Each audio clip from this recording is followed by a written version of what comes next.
Next important point है electric conductivity. Electric conductivity, the substances which allow the electric current to pass through them are known as electric conductors, and this property is known as electric conductivity। देखो, कोई भी substance अगर electric current को खुद में से अगर पास करने देता है या जिस सब्सटेंस से इलेक्ट्रिक करंट पास होता है तो उनको क्या कहते हैं? इलेक्ट्रिक कंडक्टर्स कहते हैं। एंड इस प्रॉपर्टी को क्या कहते हैं? Electric conductivity.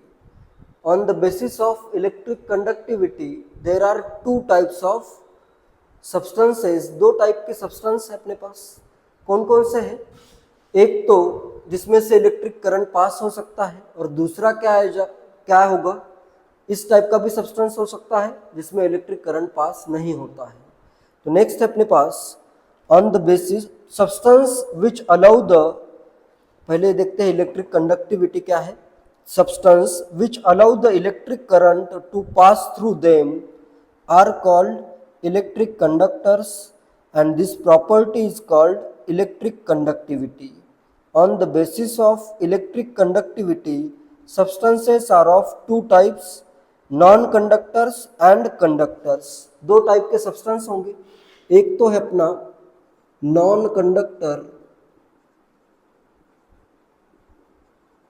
And second type है कंडक्टर्स, या गुड कंडक्टर्स भी लिखा होता है कभी कभी, conductors. Non conductors substance which do not allow the electric current to pass through are called non conductor। जिसमें से भी इलेक्ट्रिक करंट पास नहीं होता है वो क्या है? नॉन कंडक्टर है। जैसे एग्जाम्पल, इसमें नॉन मेटल्स आ सकते हैं, नॉन मेटल्स हो सकते हैं, या फिर कोवेलेंट कंपाउंड्स जो होते हैं वो जनरली नॉन कंडक्टर होते हैं, कोवेलेंट कंपाउंड्स। नॉन मेटल में सिर्फ ग्रेफाइट जो है, ग्रेफाइट से इलेक्ट्रिक करंट पास हो सकता है, वो कंडक्टर में आ जाएगा। बाकी generally non metals are non conductors and covalent compounds are also non conductors. Next second है अपने पास conductors, the substance which allow the electric current to pass through are called conductors. इसमें कौन कौन से आते हैं? कंडक्टर्स में मेनली आते हैं मेटल्स, मेटल्स आ सकते हैं। नेक्स्ट उनके अलॉयज आ सकते हैं, alloys of metals. Next graphite आ सकता है, graphite. And next salts, acids and bases in their aqueous solution. In their aqueous solution में भी हो सकते हैं या फिर मोल्टन स्टेट में भी हो सकते हैं, इन एक्वस सॉल्यूशन और इन मोल्टन स्टेट। बाकी मेटल, अलॉयज और ग्रेफाइट ये तो अपने सॉलिड स्टेट में ही इलेक्ट्रिक करंट को पास करते हैं, और बाकी जो सॉल्ट्स, एसिड एंड बेसेस है ये जनरली सॉलिड स्टेट में पास नहीं करते हैं, ये अपने मोल्टन स्टेट या एक्वस सॉल्यूशन में इलेक्ट्रिक करंट को पास कर सकते हैं। Next on the basis of conducting units types of conductor देखते हैं, ठीक है। There are two types of conductor on the basis of conducting units. Conducting units कौन सा है उसमें, उसके बेसिस पे दो टाइप के अपने पास कंडक्टर्स आते हैं। उसमें से पहला तो कंडक्टर होता है जो फिजिक्स में तुम जनरली पढ़ते हो, metallic conductor. Next first type है इसका मेटालिक या मेटालिक कंडक्टर, या इसी को क्या कहा जाता है? इलेक्ट्रिक कंडक्टर भी कहा जाता है इसी को, मेटालिक और इलेक्ट्रिक कंडक्टर। इलेक्ट्रिक ये वर्ड आ रहा है इलेक्ट्रॉन से। इसमें जो कंडक्टिंग यूनिट होते हैं वो होते हैं free electrons, free and mobile electrons. Free and mobile electrons are the conducting units for this type of conductors। Metal में क्या होता है? इलेक्ट्रॉन्स फ्री होते हैं जो कि मूव हो सकते हैं। मूव जो होता है इसको मोबाइल कहते हैं, ठीक है। तो अगर इलेक्ट्रॉन मूव हो सकता है मेटल के अंदर तो उसी का यूज करके इस मेटल के अंदर इलेक्ट्रिक करंट फ्लो होता है, ठीक है। तो इसमें एग्जाम्पल क्या आएंगे, मेटल्स तो इसी का एग्जाम्पल होगा, मेटेलिक कंडक्टर का एग्जाम्पल तो मेटल्स तो होगा ही, अलॉयज भी होगा, ग्राफाइट में भी इलेक्ट्रॉन का ही यूज होता है, ग्राफाइट भी होगा। तो ये सब क्या है अपने मेटेलिक या इलेक्ट्रिक कंडक्टर्स।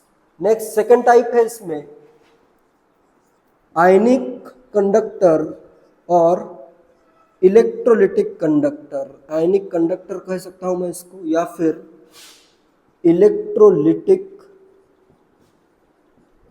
कंडक्टर भी कह सकता हूं, या सिंपली इनको इलेक्ट्रोलाइट्स भी कहा जाता है।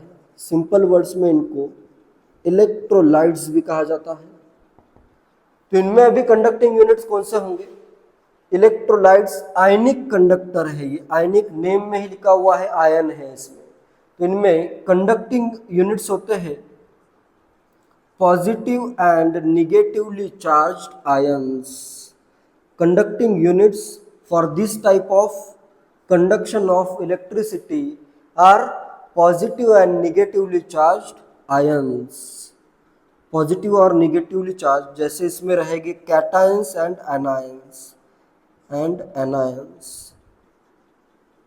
वो भी जैसे अगर मैं इसमें फॉर एग्जांपल इसमें आएंगे सॉल्ट आ सकता है, एसिड आ सकता है, या फिर बेस आ सकता है। वो भी इन देयर एक्वस और इन देयर मोल्टन स्टेट होना चाहिए, तभी ये कंडक्शन पॉसिबल है। सॉलिड स्टेट में अगर सॉल्ट है तो इसमें आयंस फ्री नहीं होते हैं, आयंस क्रिस्टल में होते हैं, तो फिर वो अपने जगह से मूव नहीं हो सकते हैं। तो सॉलिड स्टेट में आयंस मूव नहीं होंगे। तो इसमें आएगा एग्जांपल्स आते हैं इसमें salts, acids and bases. Salt, acid और बेसेस जो है इन देयर मोल्टन स्टेट में भी हो सकते हैं। मोल्टन अगर स्टेट है, उनको अगर मैं मेल्ट कर दूं तो ये आयंस क्या हो जाएंगे, इनमें आयंस होते हैं, वो आयंस फ्री होंगे। और इन देयर एक्वस सॉल्यूशन, वाटर में भी क्या होता है, इनके आयंस फ्री हो जाते हैं, तो फिर इलेक्ट्रिसिटी कंडक्ट कर सकते हैं। जैसे अगर मैं NaCl लूँ इसमें NaCl, तो ये क्या हो जाएगा, इसको अगर मैं मेल्ट करूँ तो इसमें Na+ के आयंस बनेंगे और Cl- के आयंस बनेंगे। या फिर अगर मैं इसको वाटर में डिसॉल्व कर दूँ Na+ या Cl- के आयंस बनेंगे, तो आयंस फिर फर्दर इलेक्ट्रिक करंट को कंडक्ट कर सकते हैं। तो यहाँ पे कंडक्टिंग यूनिट्स क्या है, आयंस है, इसलिए इनको क्या कहते हैं, आयनिक कंडक्टर या फिर इलेक्ट्रोलिटिक कंडक्टर। आयंस को ही, जैसे अगर आयंस ब्रेक हो रहे हैं उसी को कहते हैं इलेक्ट्रोलाइट्स भी कहा जाता है, ठीक है।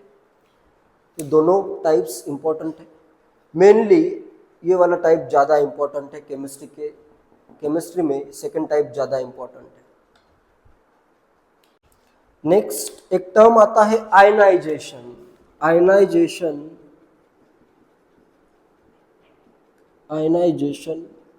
आयनाइजेशन मतलब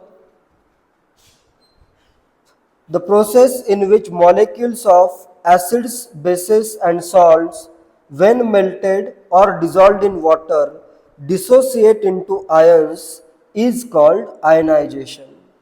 एसिड हो, बेस हो या फिर सॉल्ट हो, इसके मॉलिक्यूल्स जब मेल्ट किया जाता है या फिर when they are dissolved in water dissociate into ions, ऐसे अलग अलग आयंस में क्या हो जाते हैं, डिसोसिएट हो जाते हैं। जैसे अगर मैं NaOH लूँ तो ये डिसोसिएट होकर Na+ बनेगा, OH- बनेगा। अगर मैं एसिड लूँ H2SO4 तो ये 2H+ और SO4 2- में डिसोसिएट हो जाएगा।